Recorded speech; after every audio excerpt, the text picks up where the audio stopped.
You hear the sound that you want to hear from the orchestra, you hear it in your head, and then with your hands you create the sound you want to hear.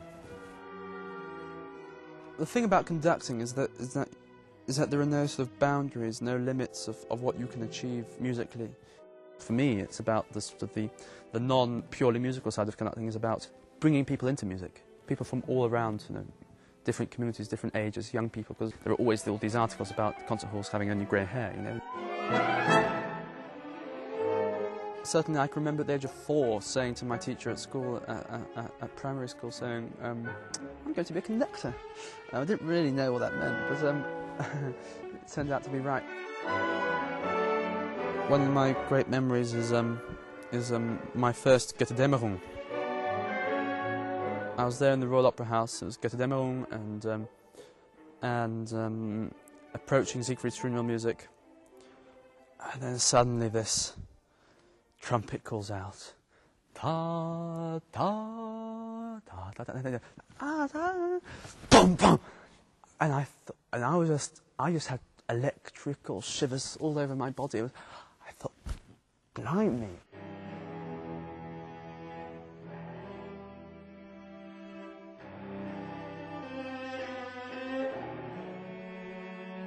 I started my lessons, you know, half an hour a week when I was about 3 for general development. And when I was 9, 10, 11, I was studying more and more and more. Conducting I started about 5 years ago, 5, 6 years ago, when I was about 12, really, 11, 12. Oh yes, the octaves. I just didn't quite get enough of them in the middle section. Once you get to an orchestra, age never is a barrier. As soon as you install the fact that you are competent and you install that you're not there to be the dictator, so you're there to be a fellow musician, like very much as sort of the first among equals.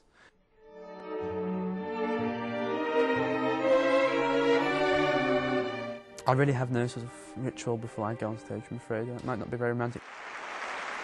You know, Pavarotti talks about a piece of wood his mother gave him a long time ago or something. I just don't have that.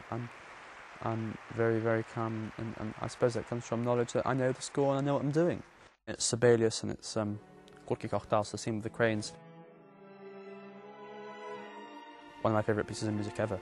I visualise the Finnish forest, I visualise the birds, I visualise somewhere I've been in Finland, for example, Saimajärvi.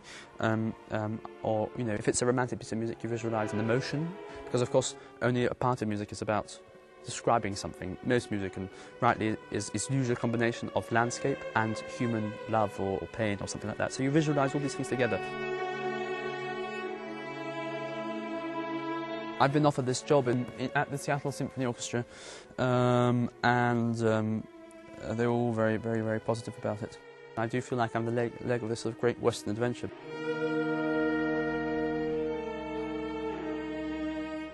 A large proportion of the world's best orchestras in America, and they have this very distinct manner of playing, which has this very, on the one hand, straightforward, very to the point way of playing. On the other hand, it's got this huge excitement, and it's like sparks flying everywhere, and it's a place where I know I'm going to enjoy living very much.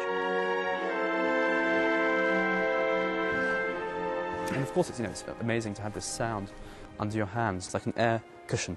It's literally there, and you do feel like little. I bet all conductors, when they're 80 or 90 or whatever, still feel like little children when they hear this, when they see this big orchestra, and it's whoa! It has that sort of that sort of excitement, that sort of almost childlike, primitive excitement to it. You have this huge amount of people, and what you have to do is you have to install to them, each one. One person, I don't know, has a baby at home, the other one has, God forbid, a divorce, or everyone has their own problems, and you have to sort of totally wipe away that and just leave music.